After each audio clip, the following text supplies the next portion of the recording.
Comics Watch. Comics Watch. Comics Watch. Now I am become death.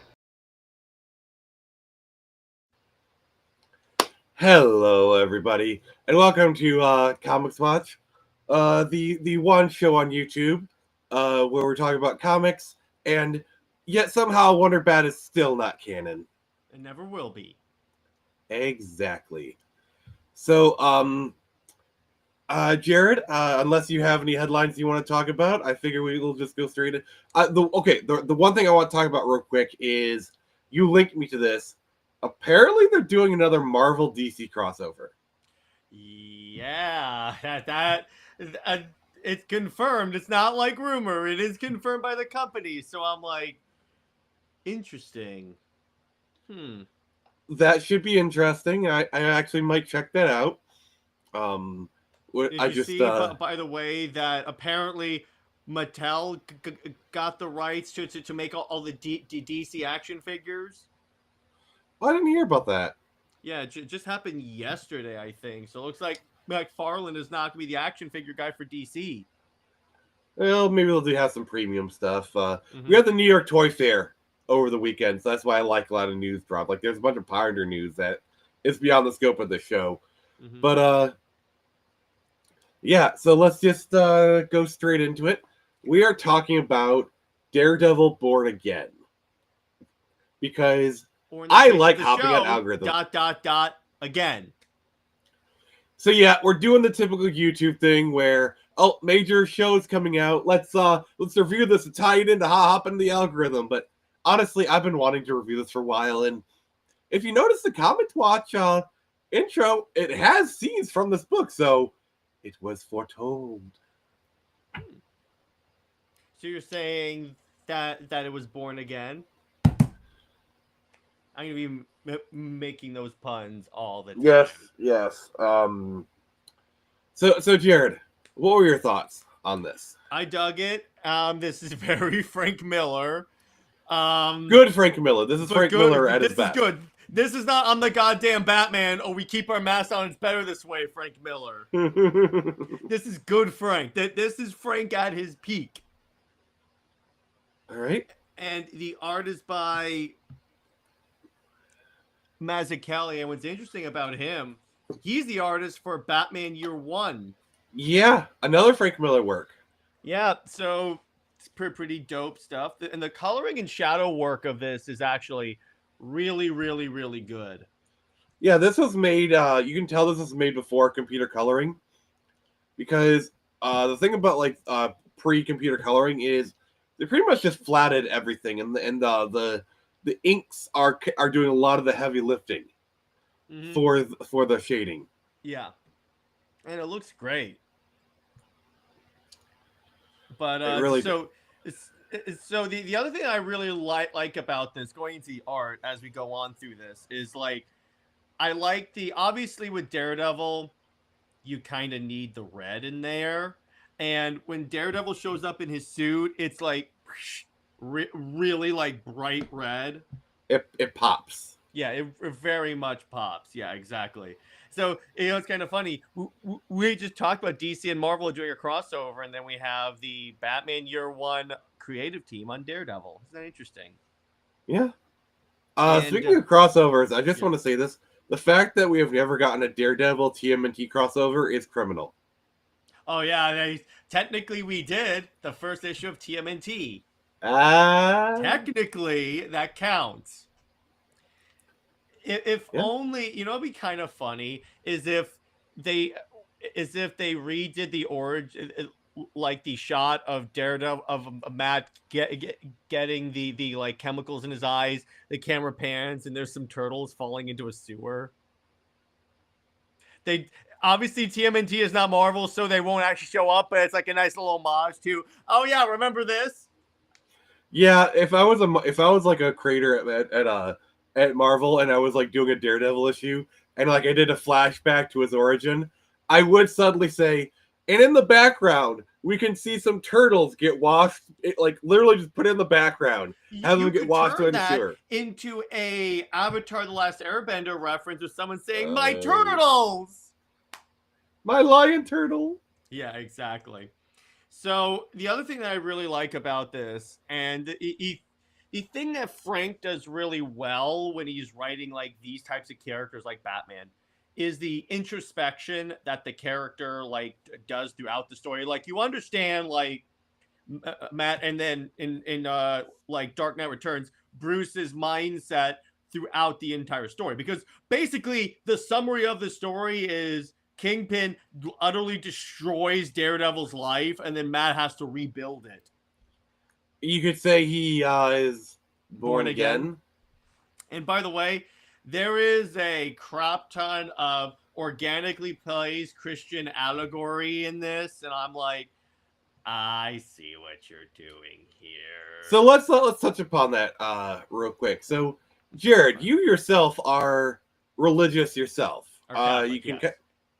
okay. Let's try to So, as a Catholic yourself, what do you think of the representation? Is it accurate? Is it respectful? Yeah, I mean, my one problem with Daredevil is that they keep having him sleep around, and I'm like, But my favorite part of the Daredevil show is when he goes to confession and he says, "I'm confessing not something I did, but something I'm going to do." And the priest says, "I don't think it works that way." I love that. Is so real. That is so real. See, that's what I loved about the Netflix show is they had entire scenes where they just talked about religious aspects of it. Here's It was the great. thing: Daredevil mostly, that's an important part of his character. Fun fact, the religion wasn't really added until Frank Miller came in. Yeah, I think because I think it was like with Frank, it's kind of like how Nightcrawler is like a devil-looking character, but is like a Catholic. Yeah. So it's like you have that little irony in there, like a Catholic dude that fights in a devil suit. Oh boy, I love this image. All the energy. One of the things that Mazzucchelli is great at is communicating energy in his work. Yeah. And he definitely comes from like that old school kind of thought process of like less is more. Mm-hmm. Yeah. Like exactly. he has a really good use of speed lines. Another thing that I really find interesting, and 1 second. Sorry, I'm still kind of getting over a con crush. You see me mute myself from time to time. But is you see the backgrounds are oftentimes like rather blank. Which that can be a little bit of a like hindrance sometimes, or like a weakness on the art, but I think that to Mazzucchelli's like credit, it's more of the like you said, less is good, so it kind of helps a little bit, and plus it puts the reader's focus on whatever's being depicted. Yeah, and this is something I was talking with my artist for Quartermain, is I showed them pictures of this, and yeah, there's blank backgrounds, but there's always at least 2 or 3 that have some backgrounds that anchor you in the space. Mm-hmm. Yeah, exactly. So, and then we see Foggy Nelson, and when I'm reading this, I read it with the voice in my head of the dude from the Netflix show. Oh, he's great. Or Jon Favreau. Either of those were good. Now, the thing is, does this count as a DC Marvel crossover because Ben Affleck would go on to play Batman? I mean, if you want a DC Marvel crossover, I don't know if you caught it. Wait, I don't know if you got that far. There's literally a moment where Captain America in this comic says Superman. I did not get that far, but on that point, so I watched the story summary. It's like the Avengers show up, and I'm like, okay, so you'll show up for this, but when Spider-Man needs help, oh, sorry, we're dealing with something else. We got better things to do, essentially. I don't know. The guy was literally like tearing down buildings, so it's like Spider-Man has fought people that tore down buildings. Fair. Yeah, I'm just like, I see why some Spider-Man fans don't like the Avengers. So Yeah. he goes in, and again, the thing that I really like about Frank again. So what Frank is doing is something that a lot of writers today attempt to do and fail, is deconstruct characters. What Frank is doing after he deconstructs like Matt, he builds him back up, because Matt in the end is a realized, fully rebuilt character. Well, the problem is it's not the deconstruction part. Every all these modern writers love deconstructing, but they never reconstruct. Yeah, exactly. It's like Tom King, or it's like even to a degree Alan Moore, because remember Alan Moore was like, Watchmen is very much like, don't these characters suck? Well, Watchmen is we need to review that at some point. Mm-hmm. Watchmen is a very paradoxical piece because the read that you get from it is completely not what Alan Moore intended. Like that work just completely. Like if there's ever a case for death of the author, it is Watchmen. I don't believe in death of the author, but I make an exception for Watchmen. Yeah, exactly. Or it's like, here's a better example: The Boys. That's a deconstruction of superheroes, but you never build them up because all the superheroes are dicks in that. I think the only modern story that at least somewhat kind of gets it is Invincible. Yep, I would say so. Because Invincible is a deconstruction, but it's also a reconstruction in a way. Yeah, exactly. But I love the shadow on Daredevil's suit, because here's the thing. It would be really easy for them to just put red on the entire thing, but they added no shadows so it doesn't look so blown out or like monochromatic. Like obviously the black is not actually on the suit, it's the shadows and stuff, but the way they add contrast just really makes This suit level pop of more. inking is such a lost art because Mhm. you realize that's not the colorist doing that. That's the No. inker. Yeah. Yeah, exactly. Inkers don't get enough like credit, or like in the Kevin Smith movie, they get. I love in that in I think it was Saving Amy, when they're at the con, and the dude is like, yeah, I ink all the stuff. Oh, so you trace it? And you see, that's kind of the problem is modern inking is a lot of tracing. Like, yes, there'll be some decisions to be made, but inking is objectively a lot less intensive now. Like the colorist does more of the work than the inker nowadays does Mm-hmm. nowadays. Yeah, exactly. So then, but I love this gladiator dude, because again, it's like, oh, Look at the muscle definition. Oh my god. exactly. The inking really kills it, and that's the thing. It's like you can have fantastic pencils, like you have Jim Lee era like quality pencils, but to a degree, when you need the inking to really give it definition and pop. You do. And again, and I really enjoy. Well, first off, how about the panel? This one I really like, because he's wearing a gladiatorial helmet from like Rome. I love the shot of the dude's of it's just shadow, but the dude's eyes through the helmet.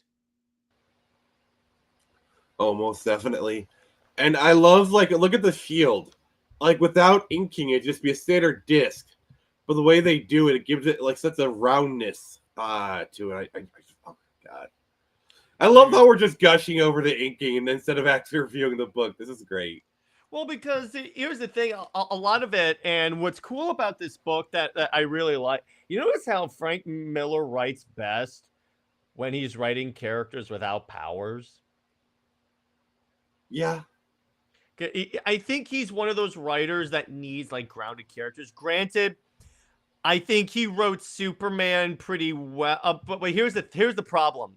When the metahumans started being written well was when it was arguably Brian Azzarello in Dark Knight 3, because when he started writing the super people in Golden Child, it started to get a little more Frank Miller. So you're saying Frank Miller's characters should keep their mask on? It's better that way?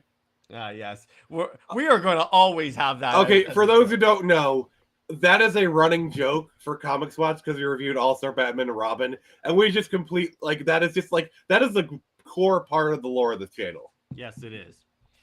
And this fight is basically a full-on fight. But I love this because a lot of the panels, a lot of Daredevil runs, because I also read recently the Chip Zdarsky Daredevil.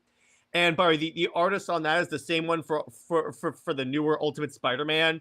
And what they do there is they actually, like in this like red panel, which is why I'm highlighting it, they want to communicate how like Matt sees the world. Mhm. So what they kind of do is they kind of put like a radar thing over everyone. So that's kind of what this is doing. And I really love when artists get really creative in how they depict a blind person that has radar senses. Yeah, it's a lot harder than you think. Oh yeah, because you got to think, so he has like, so he can't see, but all of his other senses are augmented. What's that gonna look like? Like, how do you depict something visually that by its very nature is not visual? Yeah, exactly. And that's the mark of a good artist. If you can do that and it be believable. Exactly. And then, oh, by the way, so what we discover here is that this dude is the gladiator is like actually just, he's being coerced into into stealing because these street toughs have his wife. So and he goes, listen, put me in prison. I don't care because what I did was wrong. Save my wife. And then Daredevil goes, okay, you know what? Let's do this. So they team up. Wait. Save Martha! Yeah, exactly. You knew that was coming. Yeah. And then again, but another shot of like the eye through the gladiatorial helmet. That is just so good. Cool. Yeah. I just freaking love it. And then, by the way, blank backgrounds and just action. It works. Like the thing about this comic is it breaks all the rules, even like stuff that I would not want to do in my comics, like overuse of captions, way too much dialogue, blank backgrounds, but it works. Yeah, it really depends on the writer to make it work. That's the thing. And then we get to where Born Again starts proper. Oops, I kind of, because I was reading this today. So let's go to here. So this is what starts the deconstruction of Daredevil. So we meet Karen Page, who, okay, she has a very sordid history, if you will. Yeah, this is not the Karen Page we're used to. No, this is not the Netflix Karen Page. No. Yeah, Deborah Ann Woll, she is not. So, basic little backstory. Karen is a junkie. She starred in some adult films in Mexico. And yeah, she's kind of been put through the ringer, and now she sells out Matt's identity for a fix. Yeah, and at the same time, Kingpin has put out a bounty. Anyone that gets information on Daredevil, let me know. Excuse me. That's okay. The other thing I really like about this, I know we're talking a lot about the art, but you know what? Screw it. Kingpin, for a giant fat guy, looks hella intimidating. So you've heard the story of how Kingpin came to be a Daredevil villain, right? How was that? So he was originally a Spider-Man villain. We all know that. I know that. So Frank Miller wanted to steal him because Kingpin was kind of a joke in the Spider-Man comics. Mm-hmm. But for Frank Miller, Kingpin was perfect. He needed a crime boss. Kingpin was perfect for his stories. So he did that, and yeah, it just became iconic. Yeah, exactly. And the first time I ever saw the concept of Kingpin being a Daredevil villain was actually in the Spider-Man 90 show, because they did an episode where Daredevil showed up and they fought Kingpin. And yeah, I love obviously the movie as well. I love how the way they always it seems like the way they always introduce Daredevil to Spider-Man is Spidey's in some sort of legal trouble and Matt comes to save him. That's how they always do it. I love it. What's kind of cool is that in Friendly Neighborhood Spider-Man, the new animated show, so Daredevil does show up in that. First off, he's in the black suit. And then when he introduces himself as Daredevil, you just hear a dun dun dun dun dun dun dun dun, and I'm like, yes. Isn't it voiced by Charlie Cox? It is voiced by Charlie Cox. I mean, I'm not going to watch the show, but I will say it's pretty cool.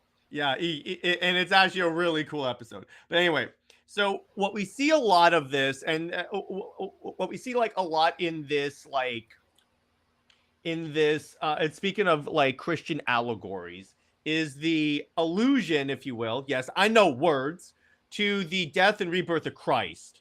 And even like when Daredevil is like down on his luck and this and at his lowest point, he falls 3 times. So I'm like, I see what you're doing. But here's the thing. If it were any less talent, if it were a less talented author, that would be cringe.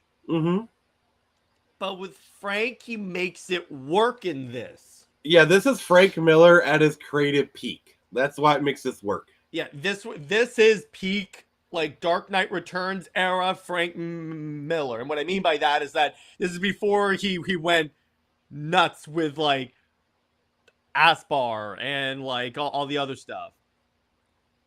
But so and what we see with Matt is that again he's like down his luck now because he has all these bills and stuff, and then this is supposed to show the cracks are starting to show with Daredevil, and then it'll get worse as when the Kingpin finds out who Matt is,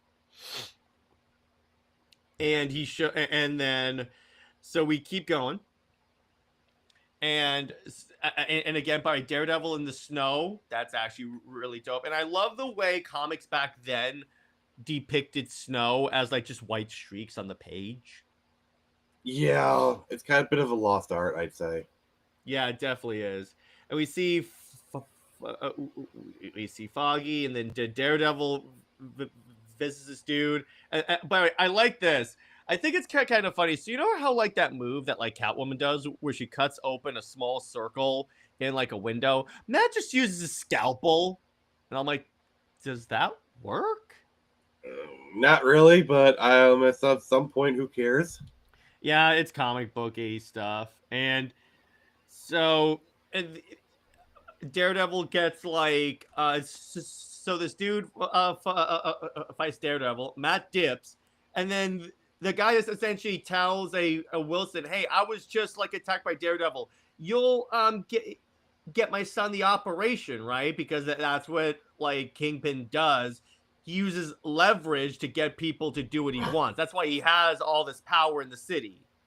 Yeah, basically what Kingpin's doing is this is a cop who has like 20 plus years on the force, and it's been like a white knight. So he's like saying, oh, Daredevil did this. And because the cop has such a stellar reputation, it carries more weight. So in a way, because he uses leverage, you could technically make the argument that Wilson Fisk is Marvel's Amanda Waller in that way. That is a crossover I never thought about, but now I want to see it so bad. Because if you notice, the way Waller gets people to do stuff for her is leverage and like using their weaknesses against them. What's Kingpin doing right here? Because like I could just see like, wait, you have to put bombs in their necks to get them to listen to you? That's so sloppy and barbaric. I just threaten their families. History? Yeah, have you looked into their families? And Waller's like, you know, I could totally. Oh God, I want a conversation between these two so bad. Now. There was this one great podcast I was listening to, and they were talking about if Marvel had a Suicide Squad, Punisher would be like the Rick Flag, and then like Nick Fury would come up and say, "Hey Frank, I need you to run this task force of villains. Are you cool with putting bombs in their necks?" And then Frank's like, "Yep, I'm good." They do have a Suicide Squad. It's called the Thunderbolts. It didn't start off that way. But essentially again, and this is like Wilson now knows who Matt is, and this oozes intimidation. Like this book tells me that this character, you should be scared whenever Kingpin enters a room. Yeah, and like the use of lighting is very noir, and I love it. Yeah, like especially down there, the shadow in his eyes, it makes him almost look demonic. It really does. So you could say again, so a devil, demons, Christian allegory. I'm just saying. Almost like it was deliberate. And then there's a pretty iconic panel right there. Yeah, there you go. Hang on. This is Daredevil saying, "What do you mean you haven't backed Screecher yet?" I had to. Yep, not till October. Not till October, but there you go. But I appreciate your enthusiasm, sir. But I again, but to see the thing about this is that I love how this pops because Daredevil's the only actually colored thing in there besides he's the only thing not green or blue in there. So it's like, oh, he's popping. Mm-hmm. This is done really well. Oh, hang on. I think I moved page. I didn't mean to. Another thing honestly reading this comic is I didn't realize just how much I was influenced by Frank Miller in my own stuff. Like the flashbacks or the court scenes are black and white. I thought was a nice touch. Oh yeah, you did do that. And then we see Karen Page again down on her luck, and then it's gonna vacillate between Karen Page and Matt a lot in the book because they're like, in some ways, co-leads. In some ways, and then in other places you get Foggy. Yeah, exactly. And then Matt's apartment blows up because again the Kingpin does that, and then he finds his costume, and then I think they imply in the book that Kingpin arranged for the costume to be within reach. I gotta say, like that, like especially like this, I get really big Spider-Man No More vibes. Oh, trust me. Yeah, it gets even more on that, which they definitely rolling with this. So what we're also seeing here, by the way, Purgatory. Again, it's like the way where you go for like purification when you die, and it's interesting how Matt is in the fatal position, so he's going through his rebirth. Yeah, not being subtle, are you, Frank? And I guess you could say that that hotel room is kind of his tomb. And I think they even say like he was in that room for 3 days. Oh God.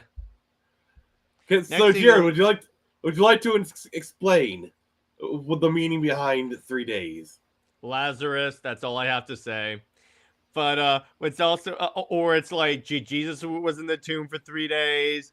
Oh, yeah. I swear, if they say that Matt is 33 in this, I'm going to be like, oh, wow, Frank, you're really hitting us over the head with that. It'd be so on the nose. Again, all the sauce of Kingpin right here. I like the how there's colorist, one panel. Yeah, the colorists earn their money with this page. I like how there's one panel with a background. The other ones don't because you don't need it. You're just zooming in on it makes them look more terrifying. Yeah, and again, you have like a ginormous amount of captions, but it somehow works. There are some times where I think Frank can get a little long-winded, and I'm like, okay. He's basically playing it like a movie voiceover. Which that works, but there are a few times where I wish he would like split it. Mm-hmm. So and essentially Matt's in hiding, and I like how like here's how you can tell that like time has passed. He hasn't shaved in a while. So are you telling me I could get Daredevil with a beard? That would actually be pretty dope. I think there are versions of him with a beard. Chip Zdarsky had that once, which actually worked really well. We see Wilson Fisk is actually strong, and he's like working out again. It's like it makes you think: is that all muscle and stuff? Well, that's the whole point of like the Kingpin. You see like this like 800-pound fat man, and you don't expect him to be that fast and that strong. Like that's the whole point of the character. Mm-hmm. And yeah, and I love this panel depicting Impact right here. This little explosion coming off the dude. Yeah, it's almost like it's breaking the glass on the camera or something. And the panel, because of parts of it go black and white. See, they're doing a lot of stuff with the. I'm hammering on the art on this because the art is just so freaking good on this. Yeah, and it's the type of art we don't really see anymore.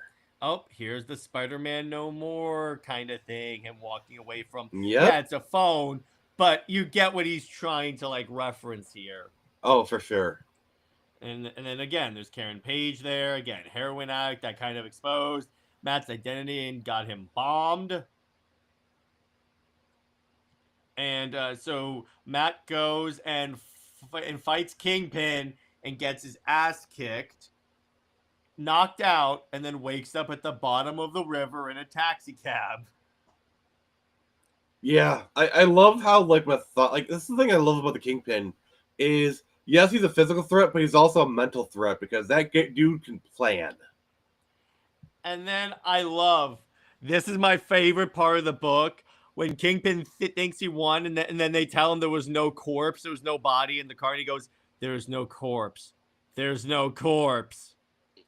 It's basically him saying, "Why won't you die?"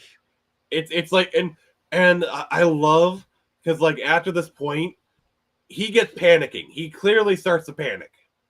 Yeah, because he's like, "I threw you into the East River." And then there's Matt. And then so apparently Matt fights a Santa Claus in this one. This is the one where he falls 3 times, one of which he's stabbed in the chest, almost like Christ. The I'm Knife of Destiny. Yeah, exactly. And then so what we also see here is we see like the nun. Now, Nick, you're familiar with why this nun is significant, right? Yes, but I kind of want the story to play out. Okay. Then I'll go into it. Yeah, we'll learn about that. So Daredevil, so he sleeps in trash. Again, this is him at his lowest point here. And Daredevil built his suit in an alleyway with a bag of trash. You're gonna find out he had a separate personality inside his head in case his other personality, in case his mind was ever under attack. It's called Dare and Awe. Oh. It's a Daredevil suit, but it's got like colorful garbage on it. What? Oh, and then he's followed around by a cartoon character called Daremite. What? Yeah, he's Batman. I gotta make all the Batman memes. Yeah. Oh, there's even Jim Gordon. Thin line, brother. Thin line. I know, thin line. I know. And then we see more of Karen. Every time we see Karen Page, it's kind of depressing, isn't it? Yeah. Yeah. They definitely bring the character to their lowest point, except for Foggy. Foggy not only gets like a good job, but he also gets like a really good girl too. Like the dude gets all the luck. I know, it's really good. So here's his first fall. He gets hit by a car. He falls down. He gets stabbed by Santa Clauses. He falls down again. So he gets knocked down and he gets up again, and everyone tries to keep him down. No, it's like, remember how Jesus was carrying his cross and he fell 3 times? Because Frank wants you to know, yeah, I know my Christian allegory. So Karen sees a drug dealer, and the drug dealer basically says, I know you from your films. She basically pulls a Red Skull. I'm a big fan of your films. Ooh. Although it has a different context here. He basically goes, if you come backstage with me for some private time, I'll give you a fix. And she goes, okay. And then he goes to his apartment thing. He goes to the gym where he was trained and where his father used to train. It's basic. You could think of this actually of Daredevil was killed. So this is also the death of Superman in a way, because Daredevil dies and then he's like getting his groove back. How Daredevil got his groove back. Definitely. So when Daredevil was in the fetal position, he sprung up and goes, "Crikey, I lost my mojo." You did not just mix Crocodile Dundee with Austin Powers. I may have mixed that by accident. I meant to say... What the frick have you done? What does he say? Goodness gracious, I've lost my mojo. The point is, you know what I was trying to say, sir.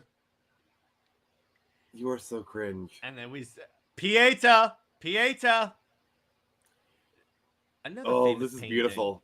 This is beautiful. Yeah, again, Frank is like, see, I know art. Yeah, like, isn't this referencing something? Yeah, it's the Pieta. It's the painting of like Mary holding Jesus when he's dead. Fair enough. I'm like, again, and then we see him with, and we see our boy working out in his underwear, because that's an image I needed. Yeah. And then we get Born Again. So in a way, you could say that like, this is kind of like that scene in Forrest Gump when when Lieutenant Dan says, "Have you found Jesus?" And then Forrest says, "I didn't know I was supposed to be looking for him." Yes, I've now brought in Crocodile Hunter, Austin Powers, and Forrest Gump into a Daredevil review. Why did I restart this series? Why? Oh my Yes. god. Exactly. And then he's in a nunnery, and he was like brought in by someone that's very special to him. Let me put it to you this way: someone very, very special to him. Also, and then, by the way, the nun is named Maggie, which sounds an awful lot like Mary. I know, right? Which you don't know is that is that she's actually in the witness protection program because Oh she's my Maggie god! Sawyer from the Metropolis Police Department. I had to. Now I brought in the witness protection program into a Daredevil thing. You know me. I got to bring in all that. I hate you. It's like all of a sudden we're going to see Zolo Matador hair become Blue Beetle. Oh, and then we're going to find someone there, say Cobra Kai never dies, or whatever that line is. Gosh. He even looks like Johnny Lawrence. You're killing me, Smalls. You're killing me, brother. Wait, I got it. What if Cobra Kai Johnny Lawrence is actually Matt Murdock in the witness protection program? What the? I had to. This is my way of annoying Nick. This is me reacting to all of Jared's crackpot theories. And then what you don't realize is that Johnny Lawrence is a distant descendant of the red-haired kid from Wheel of Time. I brought him Wheel of Time. This is fun. So he's tended to by the nun. I'm seriously considering just closing my channel. Sister Maggie tends to him. And then Karen Page is on the phone with Foggy. And the image of like the shutters on the window, but it's like zebra print on everything. Chef's kiss. It's a very Blade Runner shot, but also you realize that's J. Jonah Jameson. Well, yeah, of course, and he's trying to get pictures of Spider-Man. And then what you don't realize is that he moonlights as the commissioner for the Gotham City Police Department. And then one time he went into witness protection, and he taught Ed. Teacher. Yeah, and he ended up teaching Mr. Fantastic how to use exactly in the witness protection See, it's the witness protection cinematic universe. Oh god, WPCU. If I ever cover Whiplash, I gotta have you there. So you like because not only do you have also Supergirl's in the movie. Oh yeah, so she's in the witness protection program too. They all intermingle. Also, the dad from Home Alone is in there. Yeah, because what you don't realize that he's actually a mob boss in the movie. That's how he can afford all that stuff. If I ever do Whiplash, I'm inviting you on. Yeah, we'll see if I have an interest in that. And then Karen Page is beaten up by the drug dealing. Goes, "You're mine now," and I'm like, oh boy. Yeah, things getting serious. I think he's about to get canceled. She's about to #MeToo. And so you're about 30 to 40 years early, but yeah. Also, I love this panel. Like the sequence of pages. It literally, like, I love how the color temperature on Ben's face just literally heats up each shot. This is, again, how menacing the Kingpin is. He goes, hey, Ben Urich, I want you to listen to something. He holds the phone to someone getting tortured. Yeah. And then that actually has the effect of making Ben Urich want to, like, expose the Kingpin even more. Definitely. And then and then we see, like, Kingpin being even more of an intimidating presence. All right. So Margaret, Sister Maggie, is tending to Matt. And again, you notice how she seems kind of motherly to Matt? Yes, she's very tender with her care. She's like, it's like she took care of him as if he were her own. As if she were her own daughter? Screw you, I'm sick. I'm just kidding. I'm just kidding. And I love the shot of him taking off the cast, because that's just like a classic, like, cinematic, like, all right, time to get to work. You know, like, him taking off the cast is a very symbolic gesture, and I love it. And then this page, oh, I love it. I love where he goes, Maggie, are you my mother? He goes, of course not. And I'm like, well, you just lied. Yep. All right, here you go. Here's Lore Time with Nick. So, yes, Maggie is his mother. What happened is, I'm kind of going off the Netflix lore here mostly. So forgive me if I don't get the comic books lore right. I know the e-comics one. So she left the convent to marry Jack's father, Jack Murdoch. They had Matt, and she essentially had postpartum depression. Yep. But this was like the 70s kind of thing, and it wasn't really diagnosed back then. What? Mm-hmm. That's the comic one. Also the Netflix one as well. Yeah. And so the only solution they had was for her to go back into the cloth. Mm-hmm. Except in the comics, she had postpartum depression, so okay. So Matt had this foggy memory of his father, like, seemingly attacking his mother. But what that actually was is she had postpartum depression and attacked Matt. So Jack was defending his son, and Maggie was so disgusted with herself that she left and rejoined the convent. Fair enough. I do. Where the comic goes. Yeah, I do like how the Netflix show handles it. I would say, like, there's this really, like, sweet moment where she says, nowadays the doctors would have diagnosed it as postpartum depression, but back then we didn't have names for stuff like that. Yeah, exactly. So it helps explain why they had such an extreme reaction. Like, yeah, if it happened nowadays, she probably would have gotten the help she needed. But back then, they weren't, literally, the medical system wasn't equipped to deal with it. And behold, Daredevil is saved. And I like how he's like, yeah. I like how Matt is getting beaten up by Daredevil in this cover. It reminds me, Nick, you're going to love this reference. Remember in Power Rangers Dino Thunder when Tommy goes on that vision quest and he gets his ass kicked by all of his Ranger identities? That's what this is giving me vibes for. So I brought in Austin Powers, Crocodile Hunter, Wheel of Time, and Power Rangers into this. You madman. Yeah, exactly. I can fit anything in there. That's what she said. Of course. And then in the background, we see Screecher standing here. I brought Screecher into Daredevil. I mean, I'm just looking at fat. You have a dirty mind, sir.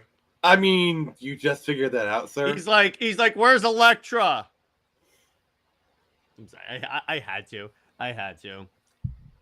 So in a way, by the way, I'm sure Matt gave it the good old college try. What's interesting about this, what I thought about it, is technically Daredevil and Elektra is Marvel's Super Wonder because Matt's a superhero, and Elektra is a Greek warrior. I can see that. Interesting. Also, Yes, also wait. Say that again. Say those people again. Daredevil and Elektra, and Superman, Wonder Woman. So, wait, are you saying Wonder Bat? I said Superman and Wonder Woman. You just said Marvel's Wonder Bat. No, I didn't. Because if Elektra's Wonder Woman, no, and Matt, I didn't. I said Matt is a superpowered guy. He's essentially he's a superhero. I said superhero. Don't put words in my mouth, you old fart. So essentially, this is the issue where Matt gets his groove back. This is the one I didn't have a chance to read, so we're just gonna flip through and look at the nice art. And oh, knock knock. Oh, so you're telling me the Indigo Corps of the Green Lanterns is here? We just brought in Green Lantern lore. And then, oh, you're telling me that this dude's wife did hang herself? I got an Epstein joke into there. No, she didn't hang herself. Yeah. Okay. And then, so then we, so essentially we're just flipping through and checking out the art because, again, I didn't read this issue, but we see also that, like, Karen Page is back with, essentially with Foggy, and she's trying to, like, turn her life around.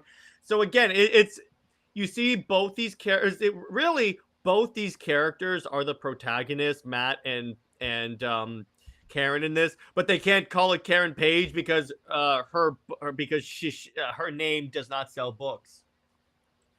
Also, what the heck is Dick Tracy doing here? Yeah, I know.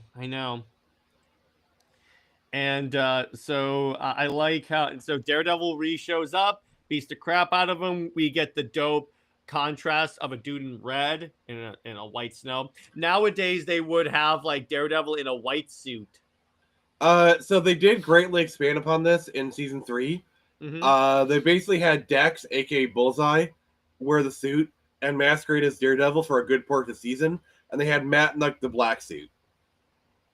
Okay, that's where the black suit comes in. Yes. Oh, black suit as in like headband covering, like essentially the season 1 suit. Yeah. Okay, that makes sense. You know, it's kind of funny. I'm watching Daredevil. I started watching Daredevil, as a matter of fact, and I'm like, just get to the damn suit already, because I'm getting tired of seeing the. I get that it's the Man Without Fear suit, but I'm like, can we get to the cool suit already? That's why. My one problem with the first season, it does tend to go on a little bit too long. Yeah, and they only put him in the suit in like the last fight of the last episode. That's why. Well, you should see. It was kind of funny. I was watching it like years ago, and then when I found out season 2, they introduced the Punisher. I'm like, I'm skipping to season 2, and then he's like in the suit, and I'm like, all is right. Also, the fact that Mr. Krabs is the Punisher CEO. Yeah, but can I say, by the way, speaking of that show, what a great recreation of this suit! Like a modernization, TV-ification of that suit. I think they did a great job with that. I would agree. I even think the 2003 movie also did a pretty good job. Yeah, sure. So you could say Affleck is the second Batman to be screwed by a rubber suit. At least this one didn't have nipples. Batman Forever, I got into this. And Batman and Robin. If I ever review Batman Forever Robin, I'm having you on the channel. Yeah, exactly. And we get this dope Daredevil fight, and then we see Karen, and then they reunite, and essentially they put their lives back together, and they reunite. And this is when I would say, if I had any critiques, at this point the story goes a bit off the rails. It's a Frank Miller story. There's always going to be a segment where the story goes off the rails. And now we're getting to it. That's kind of my point. All right, so for God and Country. Oh, no. Frank Miller doing a God and Country story. Oh, wait. Okay. Okay. I see what they're doing here. This guy is essentially U.S. agent before U.S. agent. Is this Flag Smasher? He's Nuke. Okay. He is, yeah, in the show, the story does say that he is a super soldier. I don't know. I don't know the context around his character. I remember this character. So, Ultimate Captain America, I have one of the arcs for Ultimate Captain America, the original Ultimate Captain America. And the arc I have is this dude's an AWOL soldier that kidnaps Cap and makes him watch, like, watch a videotape that's basically a recording of all the, like, atrocities the United States government has committed. And he goes, he's trying to break Cap of his patriotism, but Cap says, yeah, I knew all that. The thing is, it's like patriotism is not like blind loyalty to your country. Patriotism is admitting when your country does wrong, but believing in the good your country can do. Yeah. I really like the way Captain America is depicted in this story. There's literally a moment where they show him like the flag, and he says, "I believe in the dream."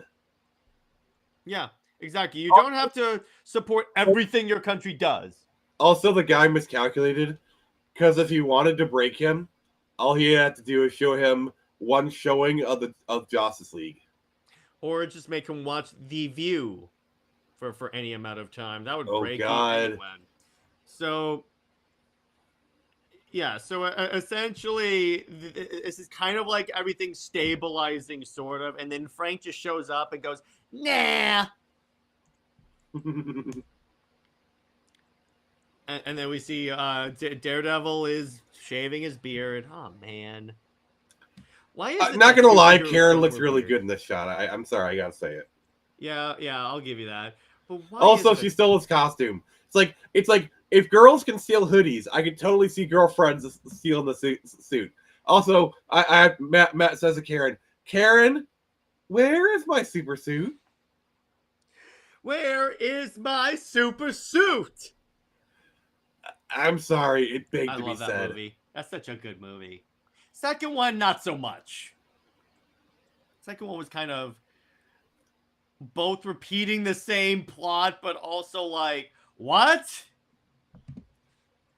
Yeah. Also, can we just say, like, Gloria's actually a really good reporter. She's not lame at all. Oh yeah, 100%. She's not lame. Yeah, 100%. Yeah, I understood that reference. And then, so this dude shows up. He's got a giant machine gun. Like, is he firing an RPG from his assault rifle? That's a barrel-mounted RPG? All right, Jared, go full gun nut on it. I want to see the breakdown. What the hell is this? It's a. There's no way. Hey, what's up, Dave? There is no way you would be able to mount an RPG to an AR-15. I mean, give me enough duct tape, I could probably manage it. No, but the recoil itself would murder you. There are worse ways to die. I love how Daredevil finds Karen and goes, "I kept your suit safe for you," and then that explains how he gets his suit in the middle of this battle, and then he fights, and then that is my favorite image. Yeah, that is my favorite image. There's a reason why I use it for the thumbnail. Yeah, I'm sorry, that is just badass.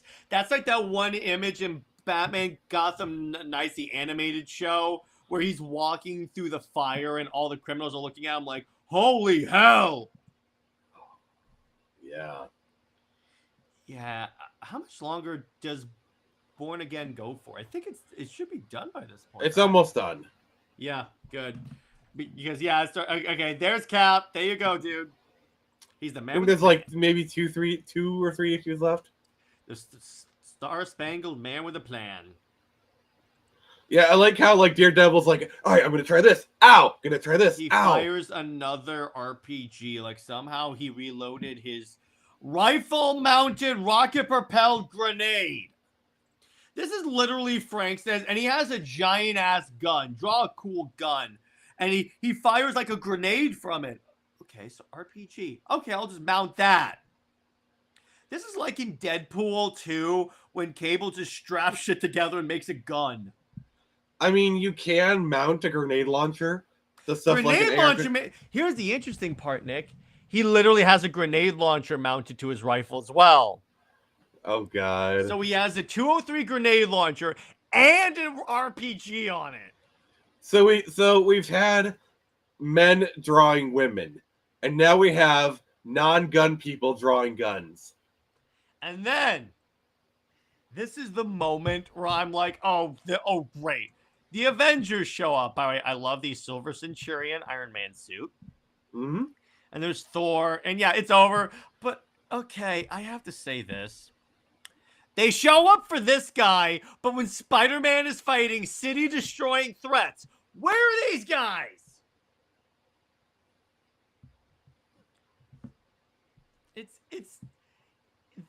I can see why some Spider-Man fans don't like the Avengers, because they're just there. And I like how like Daredevil's about to like kill him, and Iron Man's like, back off, Daredevil, you have 5 seconds.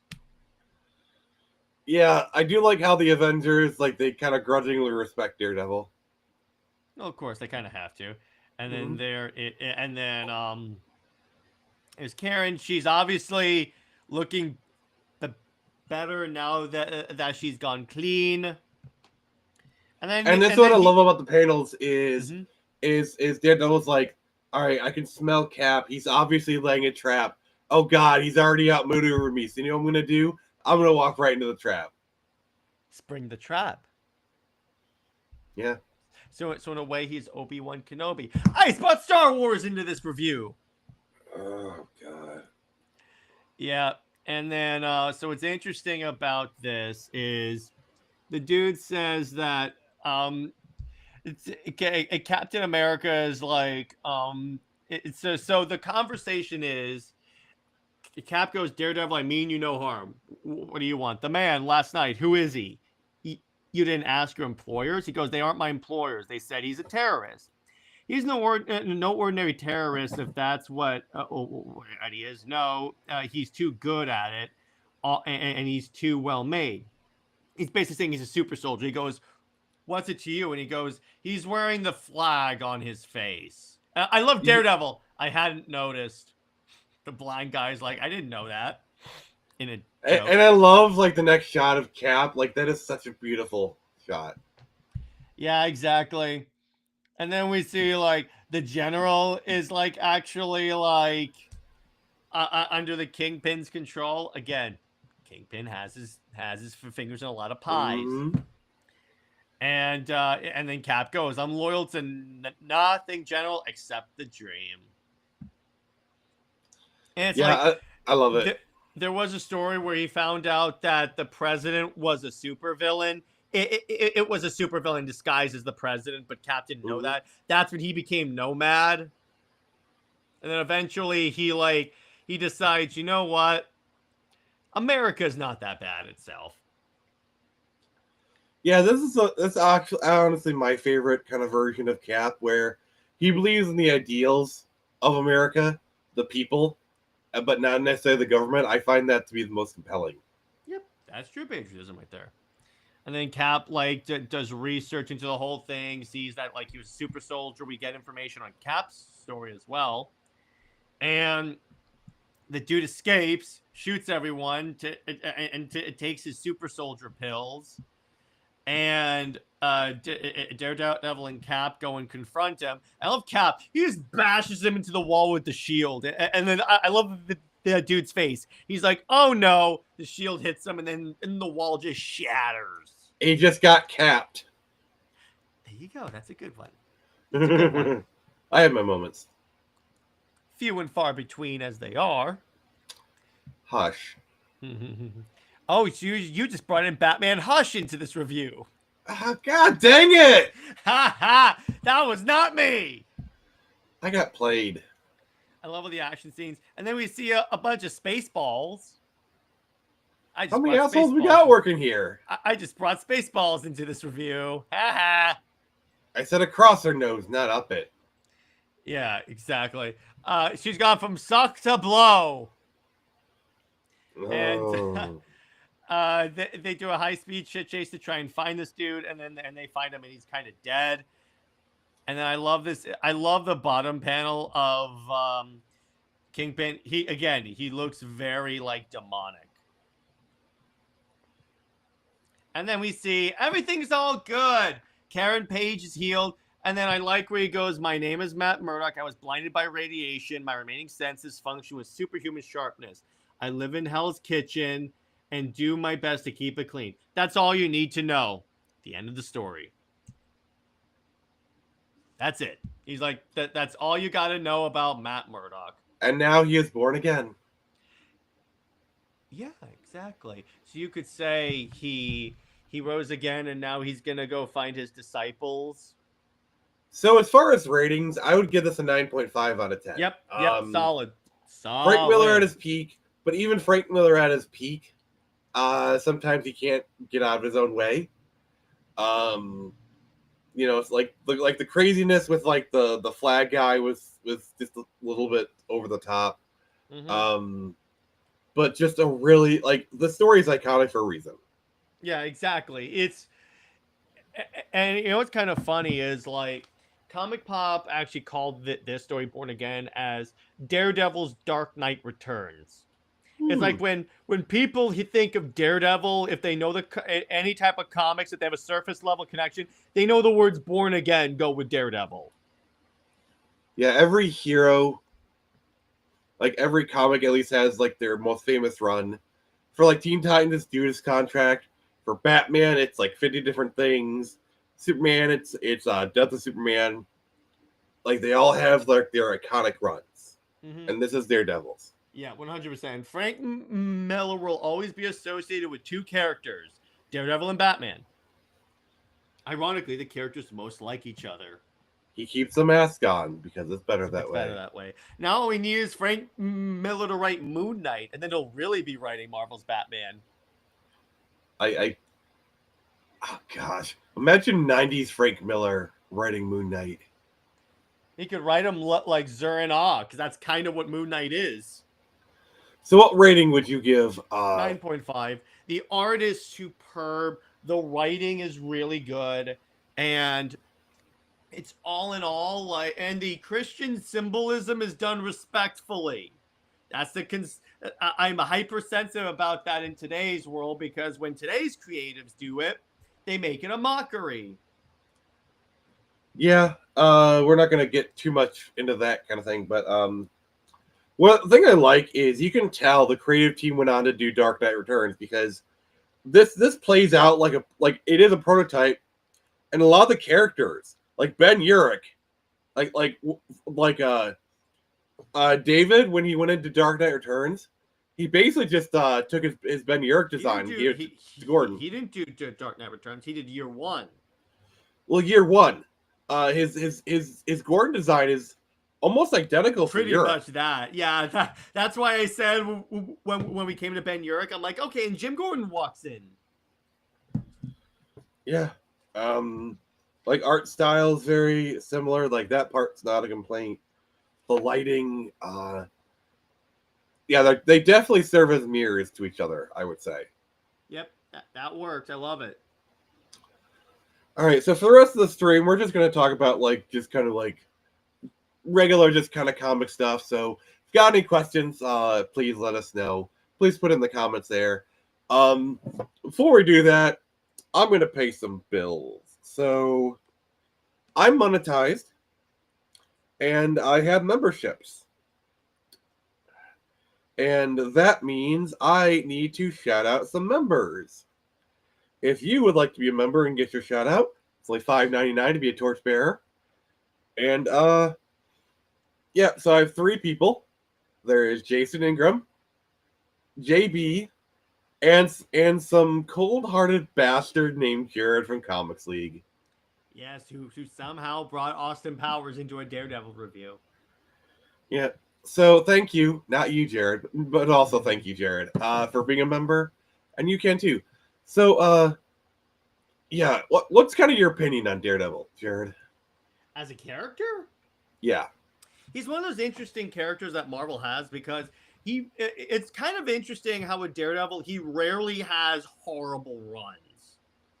In fact, when Zdarsky came on Batman, everyone was like, "Oh, it's gonna be great" because he had that awesome run on Daredevil, and it was freaking dope. That's the one where Daredevil kills someone by accident, and he turns himself in.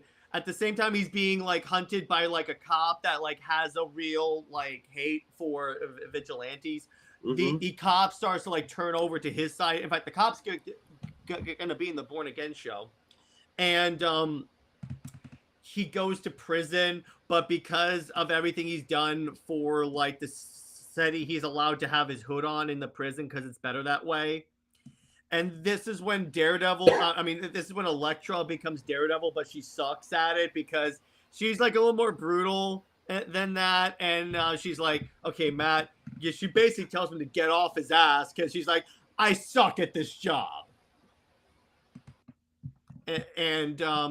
And then eventually, obviously, Daredevil and Elektra get back together and stuff. It's really cool. And that's also when the King in Black storyline happens and Daredevil becomes a symbiote. Ooh. It's actually really cool. I would say if Daredevil did have a bad run, it would be in the early 2000s, the Mark Waid run. A lot of people like that.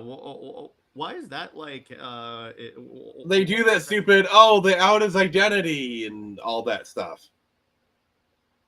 They do that all the time with superheroes. Hey, that was Spider-Man in the early 2000s. Everyone was outing their identity. So, yeah. And I think you are a fan of the 2003 movie. Yeah, the director's cut more. As soon as it's kind of funny. The theatrical cut is not bad, but when you watch the director's cut, I go, yeah, this is way better. And the funny part is that when I first watched the 2003 film, and I learned how people hated it, I'm like, it's actually really good. Why do people hate it? Then I realized I was only ever watching the director's cut. I know this because the Evanescence parts are let into differently. So I'm like, wait, this isn't right. And then I see, oh, I was watching the director's cut the whole time. Yeah, and the other thing is, if you go back and watch the theatrical cut after watching the director's, the absence of the other scenes, you can feel them.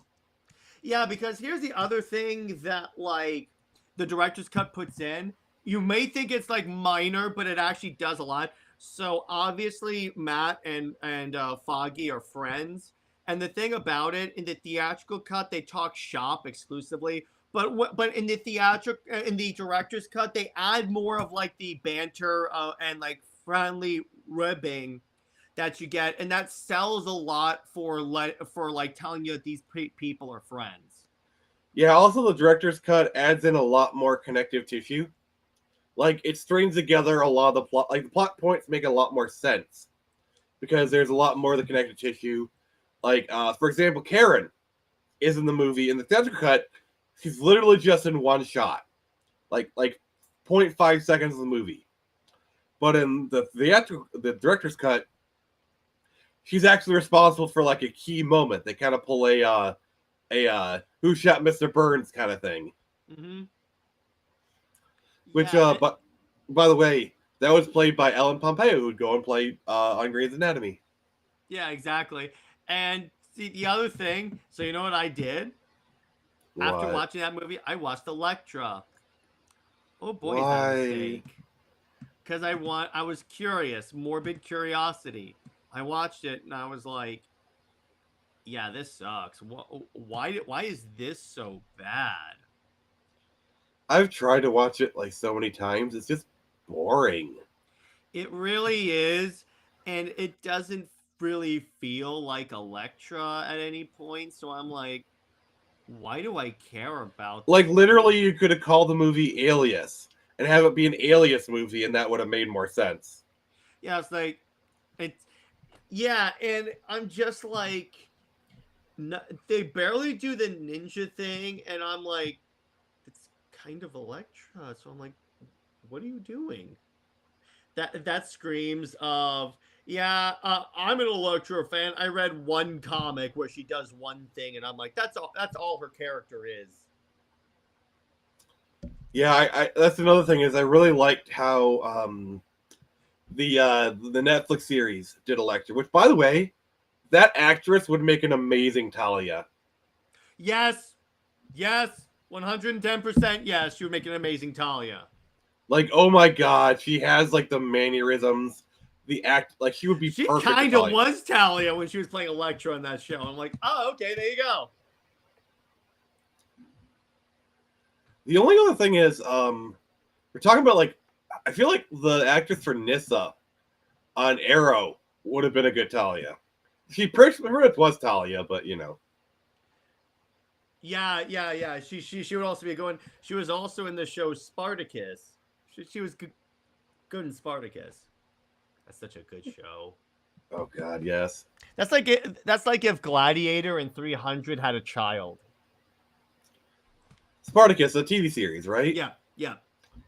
I think there was a bunch of well-known actors in that show. Manu Bennett. Let's see, Lucy Lawless. Yeah, a lot. I think there were some Power Rangers in that show, like Eka Darville was in it. Yeah, the red Beast Morphers Ranger. I was like, wait a second here. No, red RPM, and then I believe yellow Jungle Fury. Oh yeah, it was red RPM. Yeah, exactly. That's the one. I got those ones. Yeah, by the way, the same guy who was in Jessica Jones. Ah, there you go. And the guy who replaced the season 1 guy is Spartacus, because the original guy died of, I think it was like cancer. But the guy that replaced him, Liam McIntyre, he's been in a lot of stuff, including he was Weather Wizard in the Flash show. Oh, that's cool. And he voiced Captain Boomerang in the DCAMU. So I'm like, oh, okay, I know. Can I just say? And wait, one more. He was Aquaman in the Tomorrowverse. Well, no one cares about that, but I do. Can I just say Mal Bennett was a great Deathstroke? Yes, because to play Slade, you need someone that's like, at one look at you, and you feel like he's gonna murder you in the most painful way.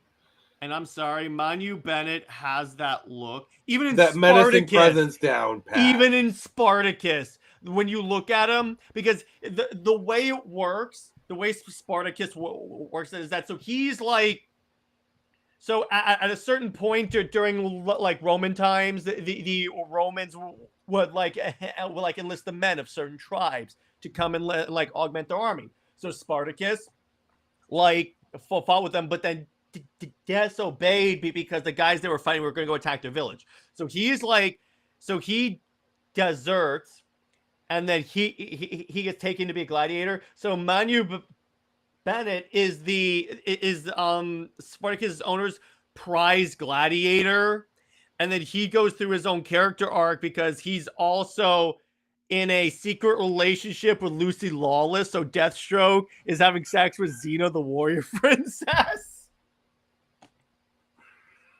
And I'm like, okay. Those fracking Cylons, I swear. I think you would actually dig that show. It's on Tubi. I still think you dig Battlestar Galactica if you ever give it a chance. I remember I watched a little bit of it a while ago. It wasn't for me. Fair enough.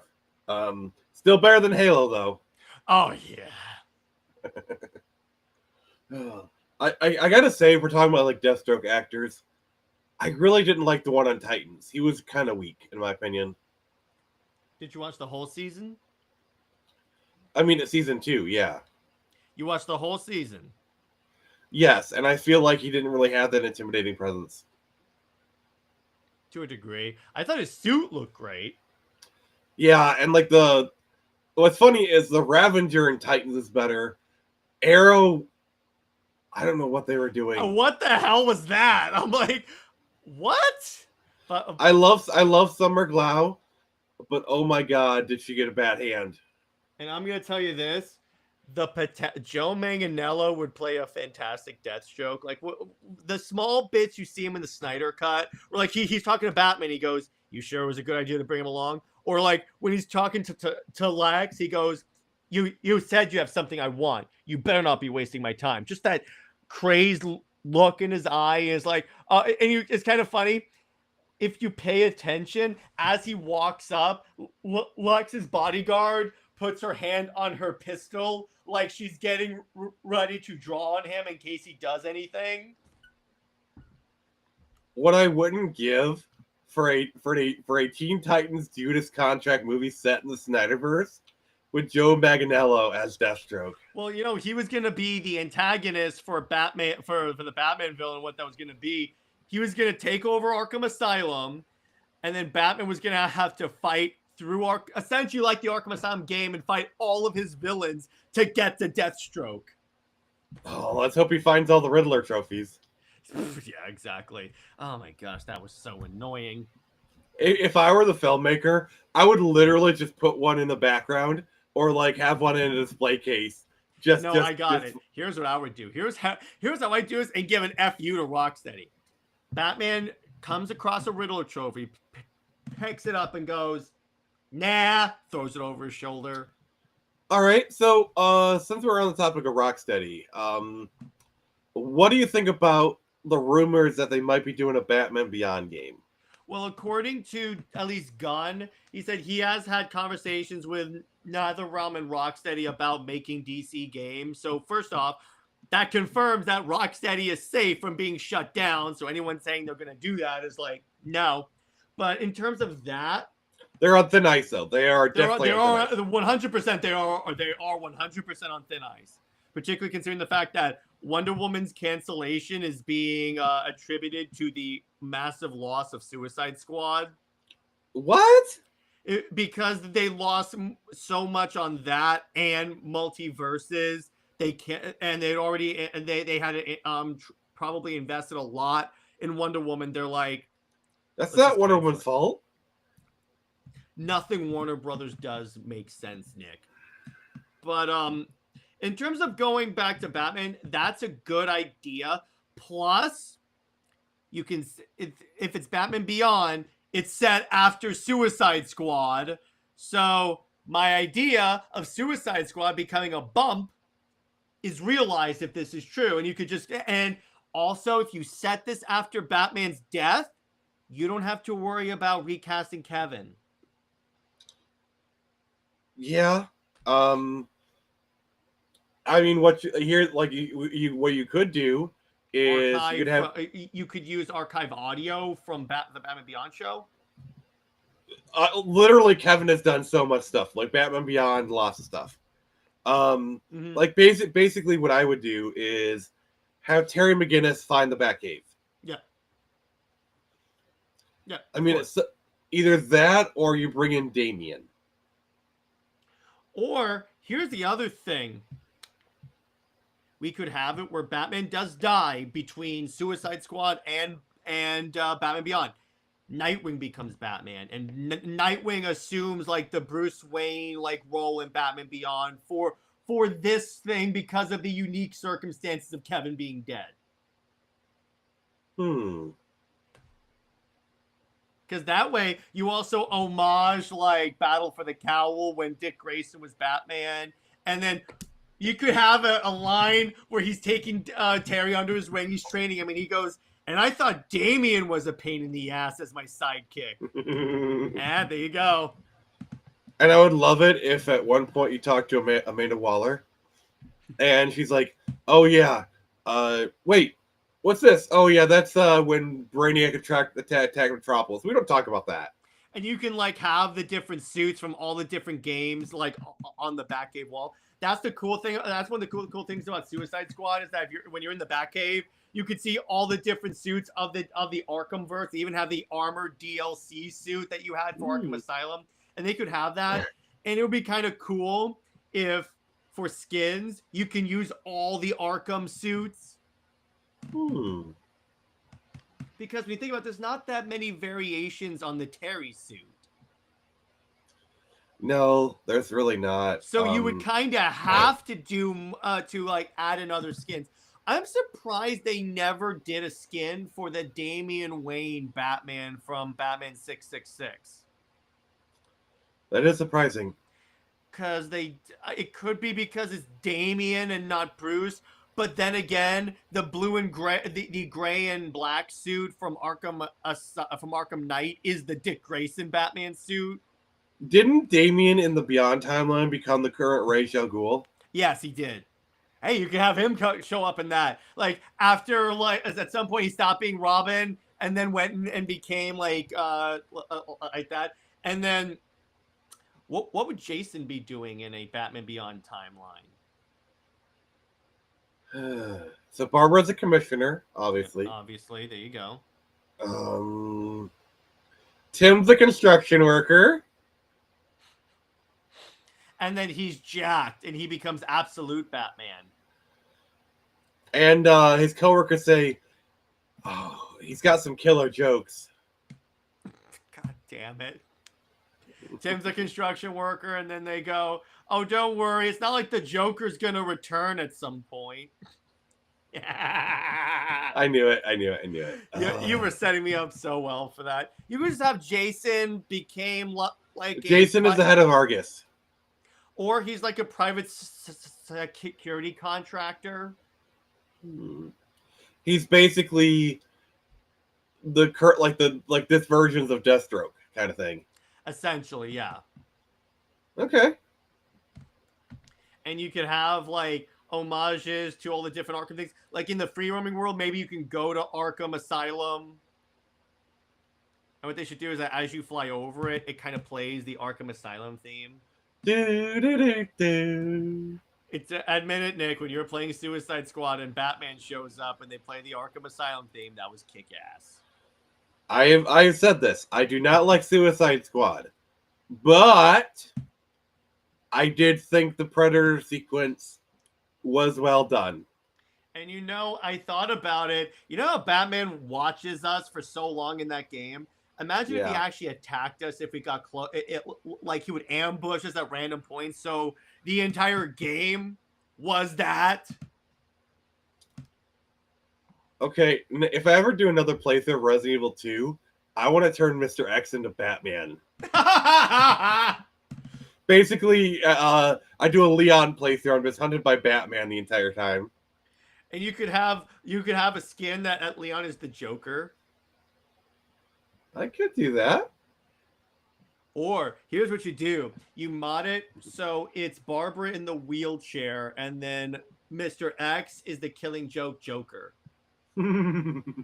Or more accurately, it's Leon is Barbara Gordon and then Mr. X is Bruce Timm. That's what you do right there. Oh, a Claire playthrough where it's Barbara and Mr. X. There you go. Oh, God. There should be a mod where like Claire, where someone puts the Arkham Batsuit on Claire. They're both redheads, so it's interchangeable. I mean, I did find a Supergirl mod. That playthrough was so much fun. I want to do like a new version of that at some point. My favorite is when Supergirl's holding the anime girl. Like, I just see a bunch of screenshots show up on the thing. It's like I could see when Nick is taking a lot of screenshots. Oh my gosh, that was so good. Gosh. I kept looking around going, my mom had better not walk in on me doing this because then she'll be like, what the hell are you watching? I'm like, I swear it's a modded live stream. Or like when you forgot what Leon stream you left on and all of a sudden Master Chief walks in. Master Chief, do you want to tell me why you're in Raccoon City? Sir, nuking this city. Oh gosh. I'm actually looking at Nexus mods right now. See if they have a Batman mod for Resident Evil 2. Oh gosh. That would be insane. But yeah, if I do another Resident Evil 2 stream, I would like you there.